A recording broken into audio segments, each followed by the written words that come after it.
Hello, my name is Mike Marino, and in this video, I'm going to talk about a group that I just joined, a program that is all focused on improving and optimizing health.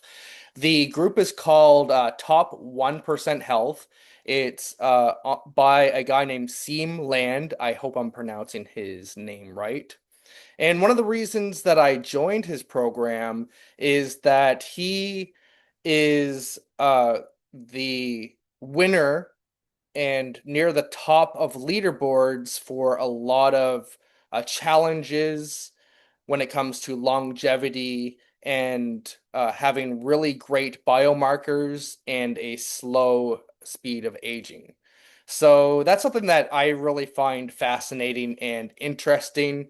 I've really I watch a lot of nutrition science and I geek out a lot and I'm a a registered nurse myself, so I always like learning anatomy and nutrition, and so I know a lot. But my problem is I'll watch all of these videos. Like another person I watch is Brian Johnson, and what I like about him is that he's almost like I think I admire and somehow would want some of the his resolve to create those routines because routines have always been something difficult for me. But by studying like all of this nutrition science, I know what is like optimal for me or the things I should do, and I've even experimented. And my problem is like sticking with it and behavior. So my typical afternoon is watching a nutrition science video and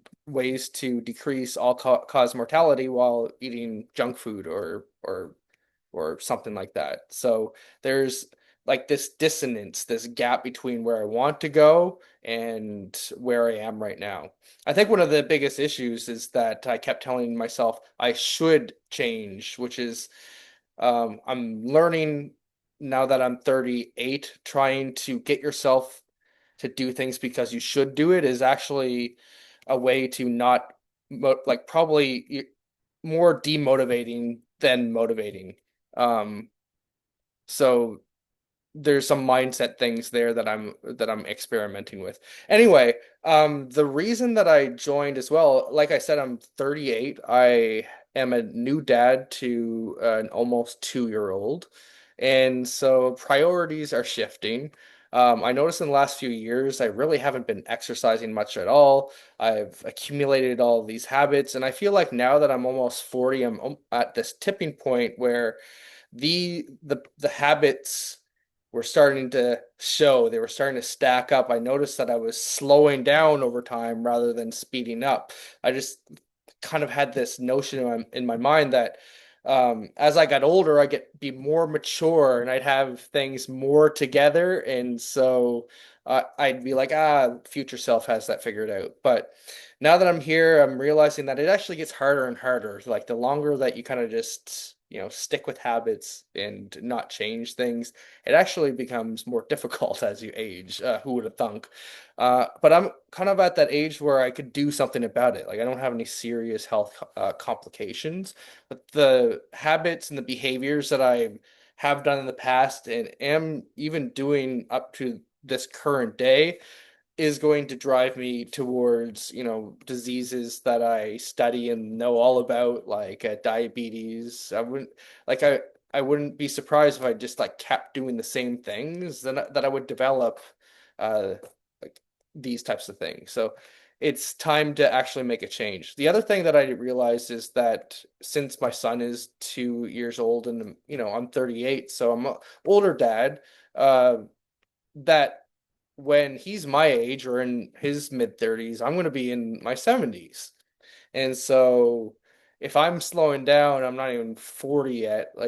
I kind of realize that I need to like change my trajectory. I'd always imagine myself being the healthiest version of myself, when I'm 40 and then being super healthy when I'm in my 80s and it's always been kind of like a dream, but then when reality came back, I realized that I've been eating I I've it's almost like, another challenge is socially. So mentioned that I'm a registered nurse. I work in mental health, and every single day that I go and do a 12-hour shift, like people bring in boxes of donuts. I'm Canadian, so they have like these little round donuts called Timbits. So, just or like some people call them donut holes.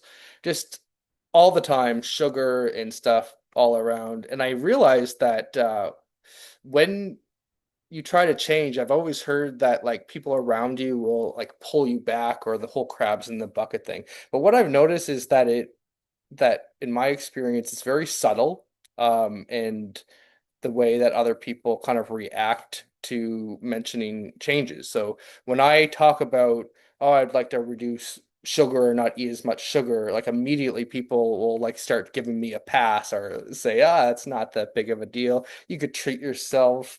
Um, I always get the comment like, oh, you're slim, you're skinny enough, which like technically, I think like my BMI, I'm like obese or pretty close to it. So like technically, like I would like to lose weight, and this group kind of gets that. I find when I in my average day, like people will be like, that's not big of a deal. You could stand to have a donut every once in a while. And it's always like good meaning, but it's definitely I notice it's like a projection from their end.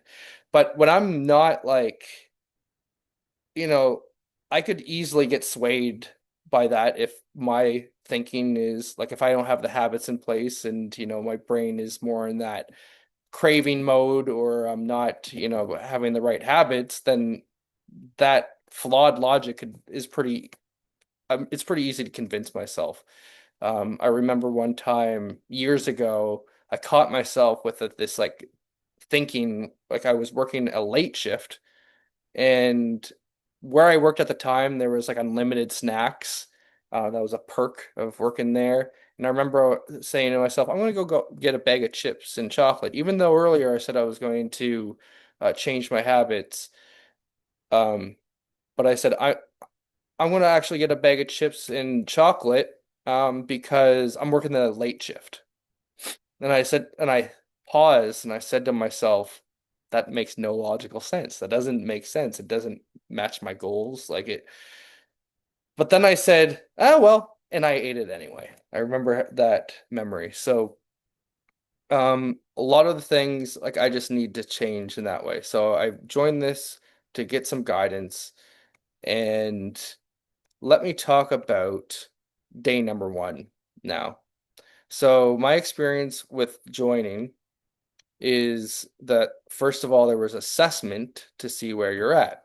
And based on the assessment, Siim gives you a few different recommendations.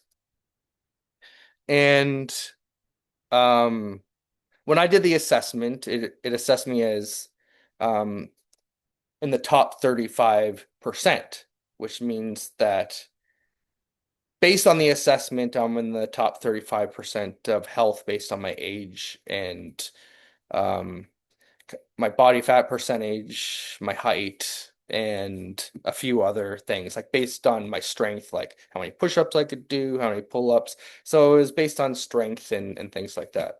And then, so I'm doing the 20% plan, but he even shows how plans, like, let's say you are, you know, leaner, you exercise more, you already pretty healthy, then you might get a score of 15 where he recommends you start with a 10% plan because you already have the fundamentals down. So it's more of like a tiered approach. And I like it. It's almost like for my mind, it gives me direction. It feels kind of like a video game. Like now I know what to focus on to get to the next level. And once I'm there, then I could focus on the things to get me to the next level. And then with the accountability and the live coaching, like he's in the group, he was answering questions. So for example, they get you to do an assessment and it will give you a recommendation. And based on my goals and what I said, I wanted to focus on body recomposition. It gave me a suggested 2,500 calorie diet, which is laid out in detail and how to approach the meal plans. but I got the 2,500 calorie meal plan, and then he personally replied to me, and based on like more of a personalized approach, he recommended maybe I try a 2,000 calorie approach, but he kind of gave me the option to try either one. So it was nice to get that like personalized because my whole issue is like decision making. As I said, I know a lot of this stuff and I could probably figure this out on my own, but that has always led me to, all these bad habits. So, you know, it's really great to have someone responding to you and he's very active. Um, so yeah. The other thing that I would need to really focus on is my sleep consistency is really off. So screens off at 8 p.m. is my goal. That's going to be really, really challenging for me because I just know myself. I always want to like watch YouTube videos and sometimes I get home at 7:30 after a 12-hour shift. So I want to like chill and watch YouTube and videos, but so I'm gonna have to like I always look forward to that routine. And so it's going to be like a little bit to kind of kind of change that night routine. And also to have that consistency is key. Anyway, I think that's enough for now. Like, I actually gotta get going. Um I have an appointment I had to make it to. Actually, it's an improv class. I started taking improv. Anyway, peace. That's my update for day number one and why I joined the program. Also, if you're interested in the program that I'm talking about and checking it out, I'll leave a link in the uh down below in the description. You could find it if you want to check it out for yourself. I just want to share my journey, and this is day number one. Also, what I accomplished, I did meal planning, and I've been sticking to the meal plan. So, um, I'll talk about some more challenges and more questions I have, but I think this is enough for update for day number one. Peace.